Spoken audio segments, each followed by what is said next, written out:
সামনেই যেহেতু রথযাত্রা, তাই রথ উপলক্ষে আজ আমি আপনাদের জন্য একটা স্পেশাল রেসিপি নিয়ে চলে এসেছি। বাই দ্য ওয়ে, আমি আপনাদের Trisha and welcome to my channel Trisa'sTastyTreats। আর আজকে আমি বানাচ্ছি জগন্নাথ দেবের 56টি ভোগের মধ্যে একটি ভোগ, আদা হিঙ্গু খিচুড়ি। তাহলে চলুন শুরু করা যাক। এই আদা হিঙ্গু খিচুড়ি বানানোর জন্য আমি এখানে 1 কাপ মতো আতপ চাল দিয়ে নিয়েছি। এবার এর মধ্যে জল দিয়ে আমি চালটাকে ভালো করে একবার ধুয়ে নেব।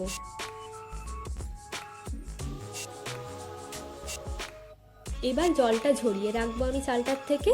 চলুন এবার খিচুড়িটা বানানো যাক। তার জন্য কড়াইয়ের মধ্যে দিয়ে দিচ্ছি 4 থেকে 5 চামচ ঘি, আর ঘিটাকে আমি ভালো করে গরম করে নেব।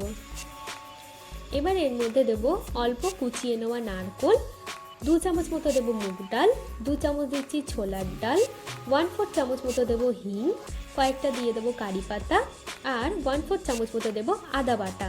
এবার এই সব কিছুকে আমি খুব ভালো করে মিশিয়ে নেব। হালকা হালকা ভাজা মতো হয়ে গেলে এখানে আমি 2 কাপ মতো জল দিয়ে দিয়েছি। যেহেতু আমি 1 কাপ চাল ব্যবহার করেছি, তাই আমি এখানে 2 কাপ জল দেব। এবার জলটাকে ভালো করে আমরা প্রথমে ফুটিয়ে নেব। এবার এর মধ্যে আমি দেব স্বাদ মতো নুন, 4 থেকে 5 চামচ মতো গুড়, আর দিয়ে দিচ্ছি চালটাকে। এবার এটাকে ভালো করে মিশিয়ে আমি চালটা রান্না হয়ে যাওয়া পর্যন্ত আমাদের অপেক্ষা করতে হবে।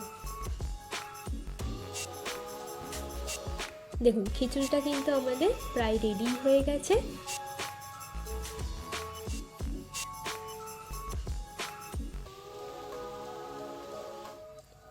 দেখুন আমাদের আদা হিঙ্গু খিচুড়ি কিন্তু একদম রেডি হয়ে গেছে।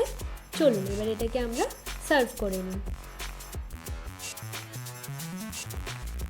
আমার ভিডিওটি যদি আপনাদের ভালো লেগে থাকে তাহলে প্লিজ একটি লাইক করবেন, প্রচুর শেয়ার করবেন, আর এরকম আরও ভিডিও পেতে আমার চ্যানেলটিকে সাবস্ক্রাইব করবেন।